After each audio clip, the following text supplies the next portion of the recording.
dear students, I am grateful to you कि मुझे आज एक छोटे से मैसेज पे यहाँ पे स्टेज पे एक बहुत अच्छे कॉन्सेप्ट को लेकर बोलने का मौका मिला। तो डियर स्टूडेंट्स, मेरा नाम डॉक्टर सतीश कुमार है। मैं brain scientist, student brain expert.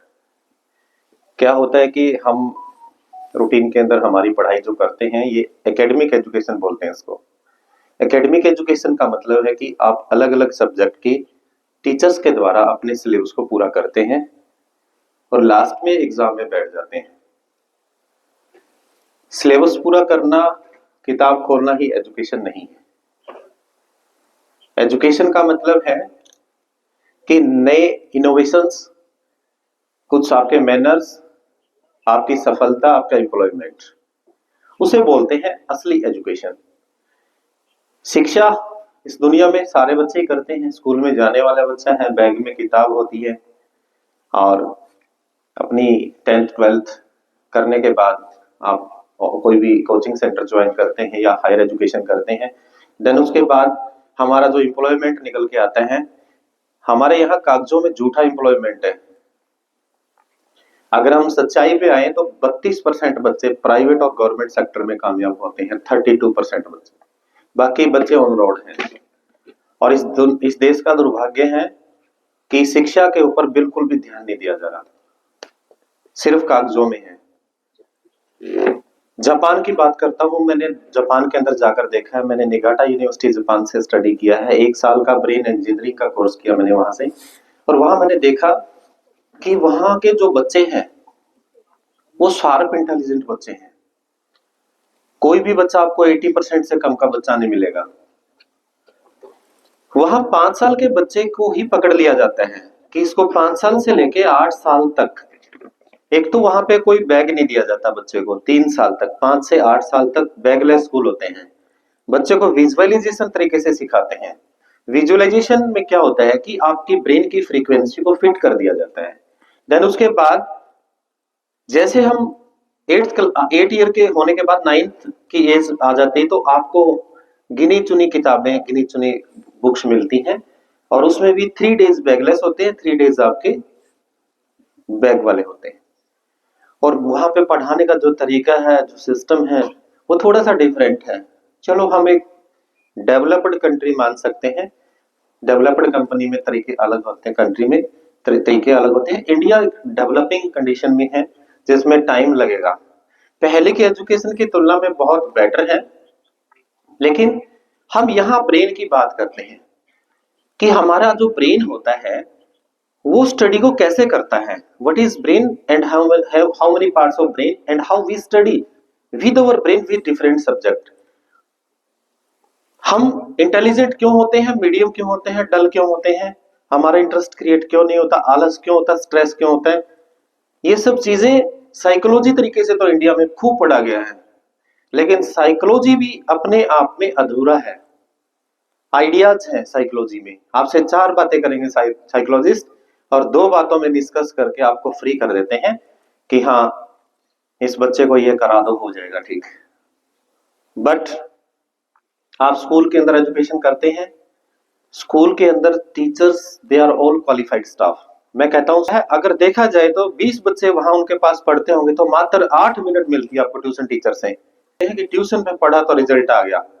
मैं कहता हूं स्कूल के टीचर का रिजल्ट है वो आपका, मात्र 5 से 10% का फर्क आ सकता है, बाकी रिजल्ट स्कूल टीचर का है।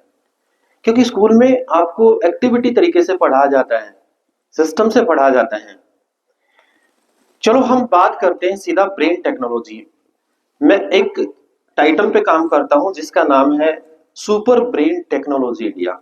इंडिया की जगह जापान 2017 से लिखा गया इस पे। पिछले 2 साल से मैंने इसको इंडिया लिखा है।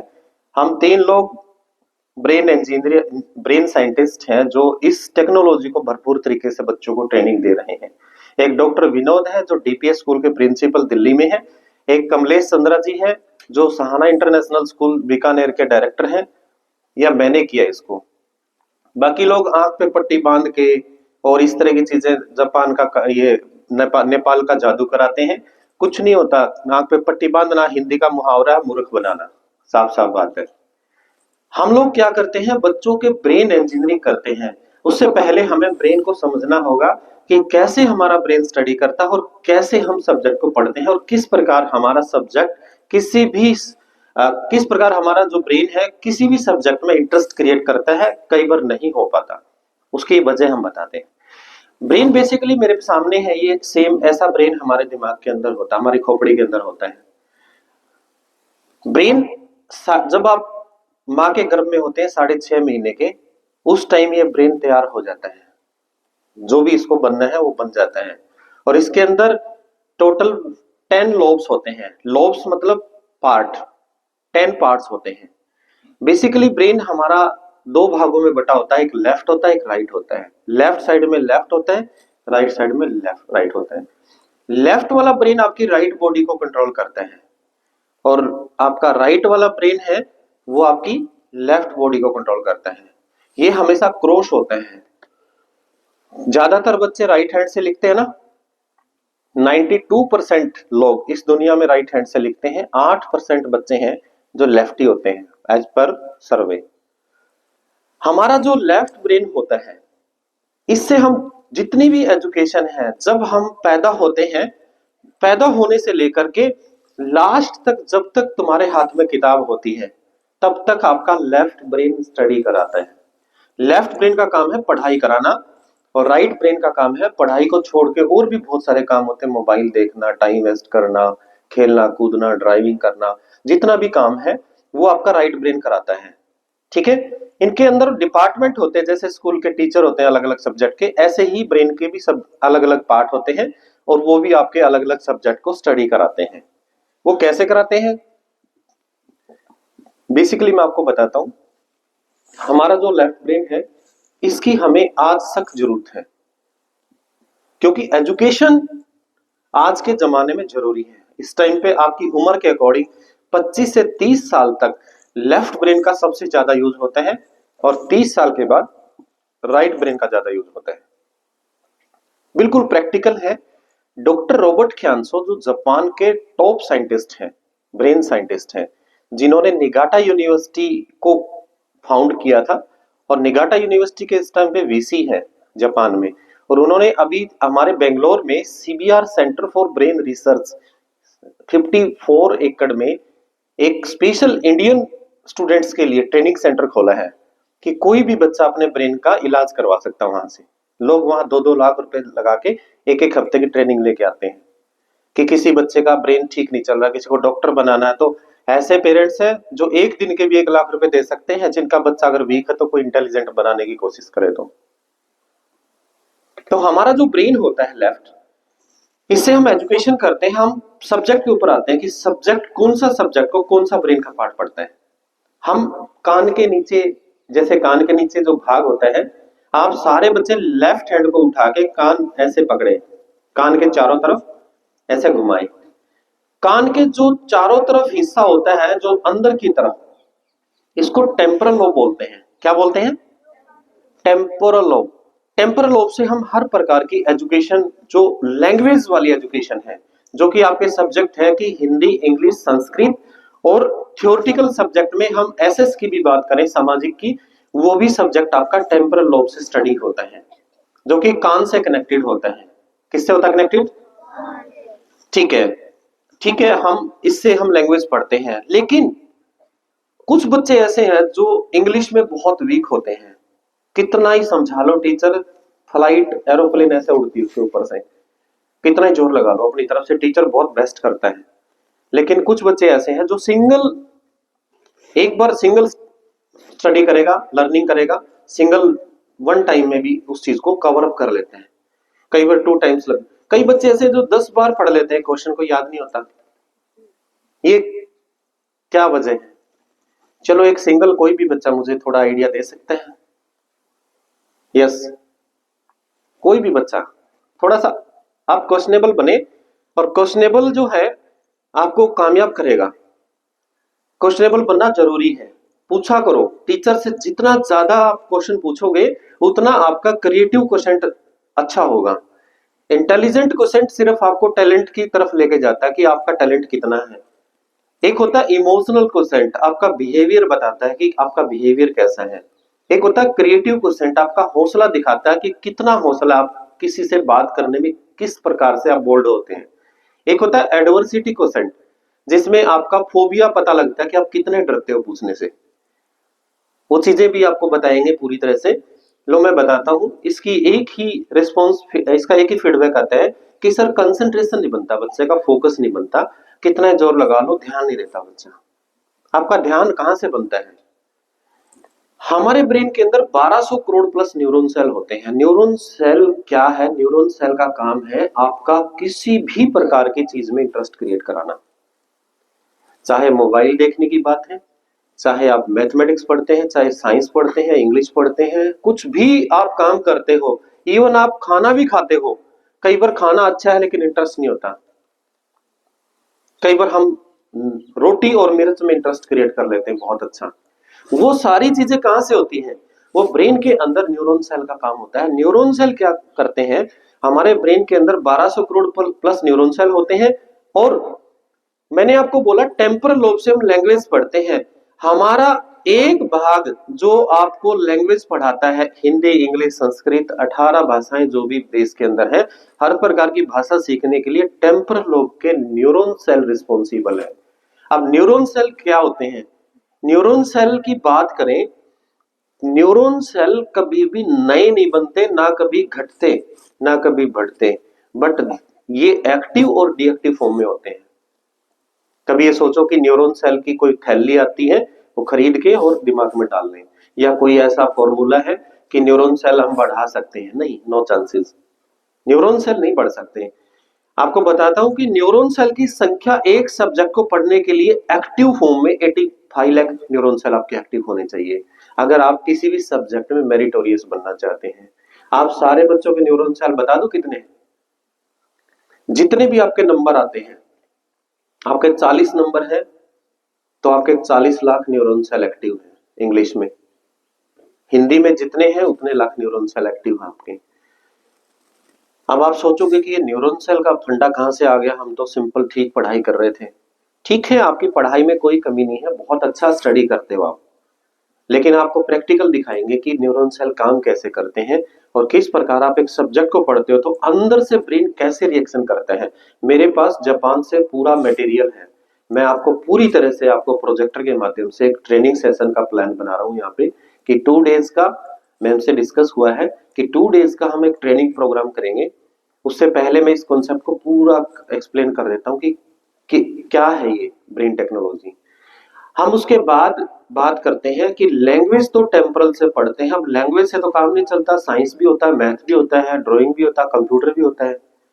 अब हम पीछे आते हैं, जैसे हमारे गर्दन के पीछे वाला हिस्सा है ये वाला, यहाँ पे हमारा होता है ओसिपिटल लोब। क्या होता है? जिसको हम छोटा दिमाग बोलते हैं। ओसिपिटल लोब जो है ना, आपकी लाइफ में बहुत ज्यादा काम आता है, which is connected to our eyes, हमारी आंखों से कनेक्टेड होता है। जितना भी पिक्टोरियल व्यू, विजनरी आप कोई चीज देखते हैं, तो जैसे कि साइंस प्रैक्टिकल सब्जेक्ट है, ड्राइंग प्रैक्टिकल है, कंप्यूटर प्रैक्टिकल है। बिना आंखों के कंप्यूटर नहीं सीख पाओगे, बिना आंखों के ड्राइंग नहीं कर पाएंगे, बिना आंखों के साइंस नहीं कर पाएंगे, बिना आंखों के डॉक्टर नहीं बन सकता। तो ये जो तीनों सब्जेक्ट है ओसिपिटल लोब से पढ़ते हैं, और ओसिपिटल लोब में आपका प्रैक्टिकल सब्जेक्ट को स्टडी किया जाता है। डॉक्टर बनने के लिए ओसिपिटल लोब आपका बहुत मजबूत होना चाहिए। अब हम बात करते हैं मैथमेटिक्स की। धाकड़ सब्जेक्ट है, बच्चे बहुत डरते हैं, और मैं कहता हूं कि मैथ को छोड़ना मत। जो बच्चे छोड़ते हैं, +1 में छोड़ देंगे, 12th में छोड़ देंगे, ग्रेजुएशन कर लोगे, 5 साल का गैप, फिर कल को फिर आपको नौकरी चाहिए गवर्नमेंट, और गवर्नमेंट जॉब में 25 नंबर का रीजनिंग और मैथ तो कम से कम आता ही आता है। और फिर आप एक मैथ के टीचर को पकड़ोगे स्पेशल कि मेरे को मैथ सिखा दे। जो 5 साल का गैप आपने बनाया, वो आपके पांव पे कुल्हाड़ी आपने मारी है। मैं कहता हूं एडिशनल सब्जेक्ट लेके चलो मैथ को। मैथ एक ऐसा सब्जेक्ट है जो आपके हर एक सब्जेक्ट को साथ लेके चलने वाला सब्जेक्ट होता है। हम डरते हैं उस सब्जेक्ट से, लेकिन आपको उसका फॉर्मूला बताते हैं कि पढ़ हम कैसे सकते हैं। हमारा जो ब्रेन के अंदर जो चोटी के नीचे भाग होता है ना, उसको पैराइटल लोब बोलते हैं। क्या होता है? Parietal lobe. पैराइटल लोब से हम कैलकुलेशन के सारे सब्जेक्ट पढ़ते हैं। जो भी हमारा मैथ हो गया, रीजनिंग हो गया, अकाउंट्स हो गया, सीए बनने के लिए हमारा पैरेटल मजबूत होना चाहिए। और फिजिक्स को भी हम न्यूमेरिकल्स को पैरेटल लॉ से पढ़ते हैं। एग्जाम्पल के तौर पर बताता हूँ, एल्बर्ट आइंस्टीन का नाम किस किस बच्चे ने सुना है? सब जानते हैं। थोड़ा सा मैं उनकी एक कहानी बताता हूँ। एल्बर्ट आइंस्टीन जर्मनी में पैदा हुए थे, और जर्मनी में पैदा होने के बाद में 4 साल 13 दिन के थे। पोलिस आइंस्टीन और उनकी माता थी हर्बन आइंस्टीन, उनके पिता मम्मी पापा, हरमन आइंस्टीन उनके फादर, और पोलिस आइंस्टीन उनकी मदर। एल्बर्ट आइंस्टीन 4 साल 13 दिन के थे, तब तक तो बोले भी नहीं थे वो, और उनके माँ बाप ने उनको मंदबुद्धि का घोषित कर दिया था कि बच्चा मंदबुद्धि का है, मुश्किल हमारा काम चलेगा। बाय द वे 8:30 बजे रात को उनकी मम्मी ने उनको एक गर्म चने का सूप दिया। 8:30 बजे रात को बेड के ऊपर बैठा था बच्चा, और गर्म इतना था वो कि जैसे उसने उठा के पिया तो एकदम उसके अंदर से आवाज आई कि मम्मी सूप बहुत गर्म है। पहला सेंटेंस था एल्बर्ट आइंस्टीन का ये। एल्बर्ट आइंस्टीन के इस सेंटेंस को सुनकर के माँ बाप बड़े चकित हो गए कि यार बच्चा ऐसे कैसे बोल सकता है एकदम। उसके बाद उनके सेंटेंस स्टार्ट हो गए। आपके परिवार में कोई भी जानकार बच्चा अगर कोई बोलता नहीं है तो उसको एक्सेस में कोई भी गर्म चीज पिला दो, सूप नहीं बल्कि चाहे दूध पिला दो, तो गर्म दूध से हो सकता है थोड़ा सा जीभ उसकी जल जाए, तो 2 दिन में डॉक्टर ठीक कर देंगे। बट ये एक्सपेरिमेंटल बता रहा हूं आपको मैं कि गर्म चीजों से बच्चा बोलना स्टार्ट करता है बहुत जल्दी, कोई साफ नहीं बोलते हैं। दूसरा, एल्बर्ट आइंस्टीन को 3 से 4 दिन का डिसीजन लेकर के उन्होंने स्कूल भेजना स्टार्ट किया। 6 महीने की रिपोर्ट एल्बर्ट आइंस्टीन की स्कूल से ये थी कि ये बच्चा पढ़ने वाला नहीं है, इसको आप घर ले जाओ, हम नहीं पढ़ाएंगे इसको। कारण ऐसी बातें करता था कि ये चंद्रमा को सर धरती पे ले आते हैं, तारों को आपस में भिड़ा सकते हैं सर, ऐसी बातें करता था वो टीचर से। तो टीचर परेशान थे, सारे बच्चे परेशान थे। अगर आपकी क्लास में कोई आउट ऑफ बॉक्स क्वेश्चन पूछेगा तो इन बॉक्स के सारे पर्सन खराब हो जाएंगे और टीचर का इंटरेस्ट खराब हो जाएगा। तो एल्बर्ट आइंस्टीन को 6 महीने बाद स्कूल से बाहर कर दिया। उनकी मदर को बुलाया, मदर पोलिस आइंस्टीन स्कूल गई तो स्कूल में टीचर्स ने ऐसा फीडबैक दिया कि स्कूल से निकलना मुश्किल हो गया उसकी मदर के लिए। चलो, एल्बर्ट आइंस्टीन की मदर का मोटिवेशन देखना कितना बढ़िया। आपके पेरेंट्स के लिए भी आप स्पेशल समझा सकते हो कि हमें नेगेटिव बातें ना करें कभी भी, ठीक है। और कोई भी ग्रीडी कम्प्लीमेंट करके स्कूल ना भेजें हमें। कई बार पेरेंट्स कहते हैं बेटा स्कूल जा गया जल्दी से, शाम को बर्गर खिला के लाऊंगा मैं तेरे को। बर्गर खिलाना तो शाम को ही मौके पे बता दे, अगर सुबह कह के भेजता तो सारा दिन दिमाग में बर्गर घूमता है, सारा दिन चॉकलेट घूमती है। ये ऐसे ग्रीडी कम्प्लीमेंट पेरेंट्स हमें देकर के भेजते हैं, उनको पता नहीं है कि एक एजुकेशन करने के लिए किन किन चीजों का ध्यान रखना पड़ता है। बच्चे को फ्रेश माइंड से भेजे स्कूल में, ऐसा कोई सेंटेंस ना देकर भेजे। जो भी काम करना है बच्चे से ऑन द स्पॉट बता दे, क्योंकि बच्चे का माइंड इतना फ्लक्चुएट करता है कि समझ नहीं आता बच्चे को कि मैं करूं क्या। मैंने देखा है एग्जाम्पल के तौर पे, मैंने क्लास में प्रेयर में पूछा कि कितने बच्चों को आपके पेरेंट्स ने आज बोला है कि मैं आपको आके ये चीज खिलाऊंगा, तो लगभग 30% बच्चे हाथ खड़े करते हैं कि सर मेरी मम्मी ने बोला है कि बेटा मैं शाम को चॉकलेट दूंगी, शाम को मैं बर्गर खिलाऊंगी आपको। तो एक बात बताता हूँ कि बच्चे का ध्यान अनवांटेड चीजों की तरफ ज्यादा डिस्ट्रैक्ट होता है, इंटरेस्ट क्रिएट करता है बच्चा। फिर क्या होता है, स्कूल के अंदर उसका ध्यान यही रहेगा, दोस्तों से यही बात करेगा कि मम्मी ये करेगी शाम को। स्कूल का 6 घंटे खराब हो गए उसके, लेकिन उसने कभी ना तो मैथ पे फोकस किया ना इंग्लिश पे फोकस किया, वो बर्गर नहीं निकल पाया 20 रुपए वाला उसके दिमाग से। तो इसलिए पेरेंट्स से कोई ऐसा वादा करके ना स्कूल से कि शाम को वो वादा पूरा होगा और स्कूल के 6 घंटे हमारे खराब हो गए। एल्बर्ट आइंस्टीन 6 महीने बाद स्कूल से निकाल दिया, उनकी मम्मी ने घर आके एल्बर्ट आइंस्टीन ने कितनी अच्छी बात करी, आप सोच भी नहीं सकते कि बेटा स्कूल ने ये बोला है कि आप बहुत इंटेलिजेंट है और हमारे पास तो ऐसे टीचर नहीं है जो इस बच्चे को पढ़ा दे। एल्बर्ट आइंस्टीन में डबल हौसला आ गया, क्योंकि एल्बर्ट आइंस्टीन को ये बात बोली नहीं थी स्कूल वालों ने कि इस वजह से निकाल रहे, मदर को बोला था, मदर ने उसको कन्वर्ट कर दिया स्कूल से। जैसे उसने फिर अगले दिन दूसरे स्कूल में दाखिला करा तो टर्निंग पॉइंट वहां से एल्बर्ट आइंस्टीन का स्टार्ट हुआ था। 10वीं क्लास जर्मनी से पास करके और 10th के बाद उन्होंने पॉलिटेक्निक इलेक्ट्रॉनिक्स एंड कम्युनिकेशन में स्विट्जरलैंड में उन्होंने एडमिशन लिया। उसके बाद उन्होंने पीएचडी किया और एल्बर्ट आइंस्टीन 1921 के अंदर नोबेल पुरस्कार विजेता थे। नोबेल पुरस्कार शिक्षा के क्षेत्र में, साइंस में, इनोवेशन में दिया जाता है और बहुत बड़ा पुरस्कार होता है। और 18 अप्रैल 1955 में एल्बर्ट आइंस्टीन की डेथ हुई थी। डॉक्टर थॉमस ने उनका पोस्टमार्टम किया था। पोस्टमार्टम के दौरान डॉक्टर थॉमस ने उनके ब्रेन को चुरा करके, ये जो ब्रेन निकाल लिया था मरते हुए, मरने के बाद, और उनको दाह संस्कार करवा के, और ये ब्रेन एक डब्बे में डाल के फ्रीज में रख दिया। 20 साल का टाइम निकल गया, उस टाइम एक्सपेरिमेंट नहीं थे कि इस ब्रेन पे एक्सपेरिमेंट करेंगे कि इतनी इंटेलिजेंस क्यों होती है उसके अंदर। 20 साल बाद उनके बेटे से परमिशन लेकर के एक्सपेरिमेंट हुआ, पता लगा कि ब्रेन के अंदर ऐसा क्या था कि उनकी इतनी इंटेलिजेंस क्यों थी। पता लगा कि जो पैराइटल लोब, जिससे मैथ पढ़ा जाता, फिजिक्स पढ़ी जाती है, पैराइटल लोब के अंदर उनके न्यूरॉन सेल 85 लाख की बजाय 1,17 लाख न्यूरॉन सेल एक्टिव थे। 1,17 लाख, 117 लाख का मतलब कि 100% से ज्यादा नंबर, यानी कि इतने माहिर थे मैथ और साइंस में, बहुत एक्सपेरिमेंट किया। E is equal to MC2 का सिद्धांत देने वाले एल्बर्ट आइंस्टीन ने 23 फार्मूले साइंस के फेल कर दिए थे जिस दिन ये फार्मूला आया था। तो एक्सपेरिमेंट कोई भी कर सकता है, बट इनोवेशन आपके अंदर होना चाहिए। देन उसके बाद हमारा जो आगे का हिस्सा बचता है, इसको बोलते हैं हम फ्रंटल लोब। ये हमारा ब्रेन का भी प्रिंसिपल है। टीचर लोग सारे जितने भी हैं आपको फ्रंटल लोब से पढ़ाते हैं, और आप कहां से पढ़ते हो? पीछे वाले भाग से पढ़ते हो। ठीक है, ये आपको टेक्निक सिखाता है, ये आपकी प्रॉब्लम सॉल्विंग करता है, आपको ऑर्गेनाइजिंग करता है, आपको हर प्रकार की, कोई पर्सनैलिटी डेवलपमेंट की बात है, कोई मैनेजमेंट की बात है, किसी भी तरह से डिसीजन मेकिंग की बात है, तो ये फ्रंटल लोब करता है। और frontal lobe the rest of life, बची हुई जिंदगी, स्कूल के बाद, कॉलेज के बाद, जो आगे जिंदगी जीते हम, वो सारा फ्रंटल लोब का काम होता है। मैंने इसके ऊपर 18 किताबें पढ़ी है।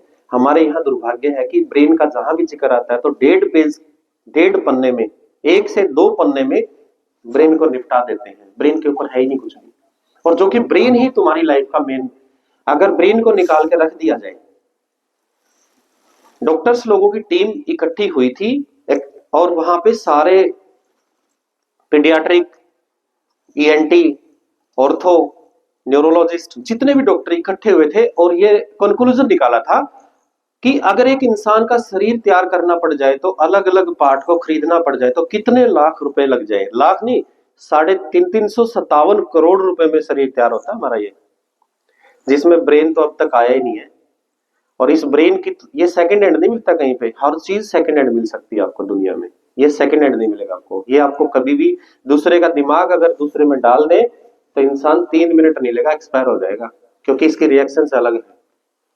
तो आप ब्रेन को समझें, इस ब्रेन की तो कीमत ही नहीं है, क्योंकि ये तो आपको 10,000 करोड़ भी कमा के दे सकता है अगर इसको सही तरीके से आप चलाओ तो। मिलता तो नहीं है ये पैसे में, लेकिन जिस बच्चे के अंदर, अभी आप लोग सारे हेल्दी ब्रेन से बैठे हैं, एक सर्वे में पता लगा कि 9 लाख बच्चे ऐसे हैं जो आपकी उम्र में खाट से उठ भी नहीं सकते, अपने बेड से उठ नहीं सकते। इंडिया की बात कर रहा हूं मैं। यहाँ पे बहुत वर्स्ट कंडीशन है बच्चों की, कि पैदाइश बच्चे पैरालाइज या कोई डाउन सिंड्रोम कंडीशन में बच्चे पैदा होते हैं, तो 9 लाख बच्चे ऐसे हैं जो उठ नहीं सकते। बीमार तो वो है दिमाग से, हम बहाने बनाते हैं, मुझे याद नहीं होता, इंटरेस्ट नहीं होता।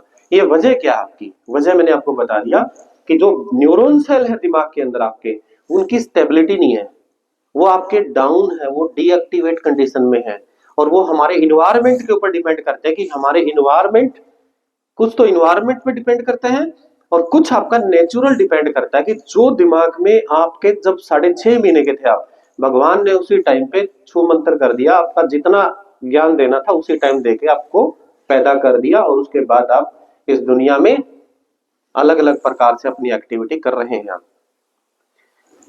एज पर माई एक्सपीरियंस, लगभग 35,000 बच्चे मैंने अभी ट्रेंड किए हैं 1.5 से 2 साल के अंदर। हर एक बच्चे का अच्छा रिजल्ट मिला मुझे। तो 2 दिन का एक ट्रेनिंग प्रोसेस करने की मेरी रिक्वेस्ट रहेगी प्रिंसिपल महोदय से, कि मैं इन बच्चों को 2 दिन 1-1 घंटे की मेरी वर्कशॉप रहती है, 100 बच्चों को एक साथ मैं ट्रेनिंग दे सकता हूँ एक क्लासरूम में। विजुअलाइजेशन तरीके से हम ट्रेनिंग देते हैं। और हमारा 1 दिन का टीचर ट्रेनिंग प्रोग्राम रहेगा कि जापान में टीचर कैसे बच्चों को पढ़ाते हैं। कुछ टिप्स हैं जो कि हम ट्रेडिशनल मेथड को छोड़ के मॉडर्नाइजेशन में आ सकते हैं, जो कि आप अपने खुद के बच्चों के लिए भी फायदेमंद है, और यहाँ इन बच्चों के भविष्य के लिए भी फायदेमंद है। भारत में 35 करोड़ बच्चे हैं इस टाइम पे, स्टूडेंट हैं जो कि स्कूलों में जाते हैं। हमारे 10,400 के करीब हरियाणा के गवर्नमेंट स्कूल हैं, और लगभग 12,000 प्राइवेट स्कूल है। तो हम चाहते हैं कि हर एक स्कूल के बच्चे को ये टेक्नोलॉजी हम इंट्रैक्शन कराएं और हर बच्चे से परिचित हों। तो डियर स्टूडेंट्स, इस दुनिया के अंदर डॉक्टर थॉमस एडिसन ने बल्ब का आविष्कार किया था और उन्होंने एक बात बोली थी, असफलता ही आपकी सफलता की सीढ़ी है। डॉक्टर थॉमस ने जब बल्ब बनाया था तो सारे लोग ये कहते हैं कि सर उससे पहले बल्ब ही नहीं थे। जिसने आविष्कार किया तो उससे पहले, इसका मतलब वो चीज नहीं थी। यही यही बात होती है ना। साइकिल आविष्कार हुआ था, उससे पहले साइकिल तो नहीं था ना। लेकिन जब बल्ब आविष्कार हुआ था ना, तो उससे पहले बल्ब थे। पूरी हम बात पढ़ते नहीं है। डॉक्टर थॉमस एडिसन ने जब बल्ब बनाया था, उससे पहले बल्ब थे, लेकिन बनाया क्यों? इसलिए बनाया कि उससे पहले जो बल्ब थे ना, जब लाइट चली जाती थी तो दोबारा नहीं ऑन होता था, बस ये प्रॉब्लम थी। 1009 बार डॉक्टर थॉमस एडिसन ने एक्सपेरिमेंट किया था, जो कि जर्मनी के रहने वाले थे। वो भी जर्मनी में, जापान में, नॉर्वे में, फ्रांस में बहुत साइंटिस्ट लोग हैं। जापान में लगभग 25% बच्चे साइंटिस्ट बनते हैं, 25% बच्चे साइंटिस्ट बनते हैं और लगभग 30% बच्चे डॉक्टर लोग बनते हैं। बाकी अपना सॉफ्टवेयर इंजीनियर है, जो भी है। ठीक है, तो क्या है, आप इस कॉन्सेप्ट को इस प्रकार से समझें कि हमारा जो ब्रेन है वही रिस्पॉन्सिबल है इस चीज के लिए। टीचर्स लोगों को कभी दोष मत दिया करो, स्कूल को दोष मत दिया करो। आप सोचो कि मैं इस स्कूल में पढ़ रहा हूं, अगर मैं सेंट जेवियर में होता तो पता नहीं क्या कर लेता। और मैं कहता हूं ब्रेन तुम्हारा है, पढ़ना तो तुमने है, चाहे यहां पढ़ लो चाहे वहां पढ़ लो। सिर्फ काउंसलिंग है स्कूलों में, इससे बेटर कोई प्लेटफॉर्म नहीं मिल सकता। 7-8 एकड़ का स्कूल आपके पास है, इन्वायरमेंट है, हॉस्टल है, सारी चीज है, टीचर्स हैं, और ये लोग एस्टेट सीटेट पास करके यहाँ पहुंचते हैं? ऐसे नहीं पहुंचते। वहां आपको 12th पास भी मिल जाएगा टीचर, जिसकी फ्रीक्वेंसी कभी मैच नहीं कर सकती बच्चे के साथ। अच्छा नॉलेज होता है क्वालिफाइड टीचर के पास। तो आप सारे बच्चे पॉजिटिव मूड में इस स्कूल को कभी छोड़ना मत, और जो प्रॉब्लम है उसकी हम सॉल्यूशन यही कर देंगे। तो सबसे पहले हम आपके मैथ और साइंस के ऊपर काम करेंगे। उसमें हम अगले हफ्ते का कोई भी 2 दिन डिसाइड करेंगे। अगर हमें प्रिंसिपल मैम की तरफ से परमिशन मिलती है तो हम इसको बहुत अच्छे तरीके से, हर बच्चे के लिए ट्रेनिंग कंपलसरी है। ठीक है, तो आप सभी बच्चों ने मुझे ध्यान से सुना है। इस अच्छे डिसिप्लिन के लिए आप अपने लिए एक बार जोरदार clapping.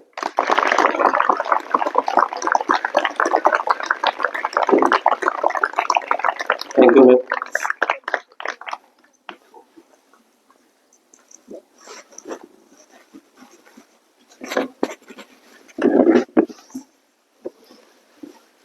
Thank you doctor Srishti, आपने जो है बच्चों को ब्रेन के बारे में इतनी गहरी जानकारियां दी हैं। हम मोटे तौर पर दिमाग के बारे में बात करते हैं, उसके अंदर की बातें, पीछे का ब्रेन, आगे का ब्रेन, लेफ्ट राइट, उसके बारे में हमें खुद भी जानकारी नहीं थी, मेरे ख्याल से बच्चों को भी नहीं थी। तो उसके बारे में आपने बताया, और कैसे इसके बारे में, न्यूरॉन्स के बारे में जानकारी प्राप्त करके हम अपने सब्जेक्ट को, खासतौर पे मैथ और साइंस को इम्प्रूव कर सकते हैं, अपनी स्टडीज को इम्प्रूव कर सकते हैं, उसके बारे में बताया। तो उसके लिए हम आपका तहे दिल से धन्यवाद करते हैं और उम्मीद करती हूँ कि बच्चों ने भी काफी जानकारियां इससे प्राप्त की होंगी। और अधिक जानकारी के लिए हमारा जो 2 दिन का ट्रेनिंग का शेड्यूल सर ने कहा है वो रखेंगे। उसके लिए जो है सभी बच्चे इसको करेंगे और अपने पेरेंट्स से भी बात करेंगे। तो क्लास इंचार्जेस जो हैं इसके लिए बच्चों को मोटिवेट भी करें और उनके बारे में बताएं। तो इसके बारे में मैं ये कहना चाहूंगी कि इसकी जो फीस रहेगी वो 100 रुपीज पर स्टूडेंट रहेगी। तो लगभग ये सभी बच्चों के लिए भी हम कंपलसरी कर रहे हैं, क्योंकि ये ट्रेनिंग ऐसी है जो आपका भविष्य बना सकती है।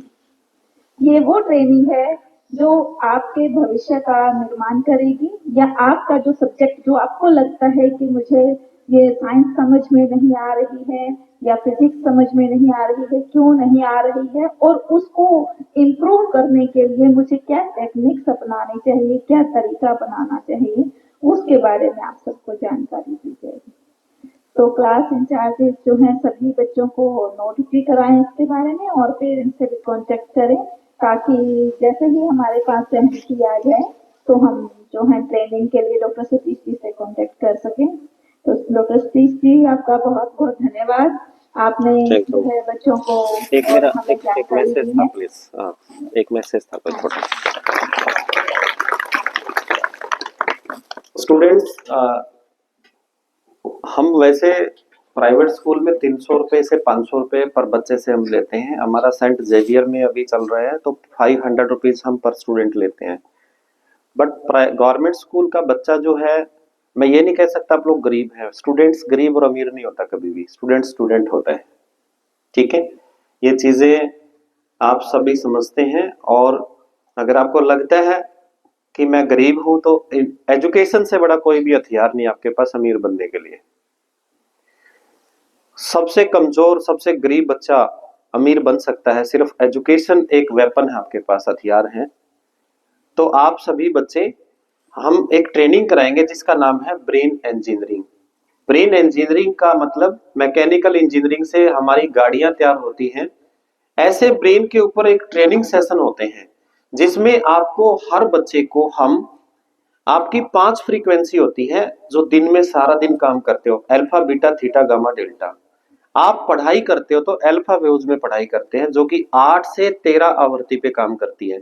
जिस बच्चे की 8 और 9 के ऊपर है ना, तो बेटा उसका फ्यूचर अंधकार में है। मैंने बिल्कुल आपके हर बच्चे की फ्रीक्वेंसी भी चेक करेंगे, हमारे पास मशीन है, आईक्यू भी टेस्ट चेक करेंगे सभी बच्चों का, एक एक बच्चे के ऊपर काम करेंगे। सिंगल बच्चे का भी ऐसा नहीं होगा कि रिजल्ट नहीं आएगा। आपको एक दिन ट्रेनिंग के बाद में 24 घंटे बाद इसका रिजल्ट दिखाएंगे। ठीक है, आज हम ट्यूशन पढ़ते हैं, कितना पैसा लगाते हैं। मैं कहता हूं किसी भी बच्चे को ट्यूशन जाने की जरूरत नहीं है। फ्रीक्वेंसी अंदर से बिगड़ी हुई है, फॉर्मूले हम बाहर से लगा रहे हैं। ब्रेन की फ्रीक्वेंसी आपकी होती है 8 टू 13 हर्ट्ज, जिससे हम अल्फा वेव्स में स्टडी करते हैं। और आप डेल्टा वेव्स में नींद लेते हैं 0 से 4 हर्ट्ज पे, 4 टू 8 हर्ट्ज पे आलस पैदा होता है, 8 टू 13 पे स्टडी करते हैं, 13 टू 27 आवृत्ति पे आप लोग स्ट्रेस फील करते हैं, सिर में दर्द होता है अननेसेसरी। बीटा और थीटा आपकी लाइफ की खतरनाक फ्रीक्वेंसी है, उसको हम 0 बनाएंगे। कभी भी जिंदगी में बीटा और थीटा कभी नहीं आएगा। सिर्फ आपने मेरे को फॉलो करना है। प्रोजेक्टर के माध्यम से हर बच्चे को ट्रेनिंग कराएंगे, ये सभी बच्चों के लिए मैंडेटरी है। सिर्फ 100 रुपीज हम, हमारा यहाँ गाड़ी का खर्चा पूरा हो जाए, टीम का खर्चा पूरा हो जाए, हमारी टीम आती है ट्रेनिंग कराने, तो इसको हम सोमवार और मंगलवार को प्लान करेंगे। इस वीक में आप अपने क्लास इंचार्ज को अपने 100 रुपीज डिपोजिट करा सकते हैं। डेट चेंज भी हो सकती है, पहले भी कर सकते हैं अगर आपकी कल तक सभी बच्चों की फीस आ जाती है। इस वीक में भी हम प्लान कर सकते हैं, वरना मंडे ट्यूसडे को हम इसको प्लान करेंगे। और आपको बहुत ही सरप्राइज फील होगा कि ऐसी भी ट्रेनिंग होती होगी। हम कोई स्कूल टीचर की तरह नहीं पढ़ाते, हमारा तरीका सिर्फ अलग है, सारा फ्रीक्वेंसी का रहता है। आपको बिल्कुल फ्रीक्वेंसी के ऊपर काम कराएंगे, और फ्रीक्वेंसी आपको न्यूरॉन सेल दिखाएंगे अंदर से कैसे होते हैं, ब्रेन के हर पार्ट को दिखाएंगे कि मैथ पढ़ते हुए ब्रेन कैसा दिखता है, अंदर से कैसी फ्रीक्वेंसी आती है।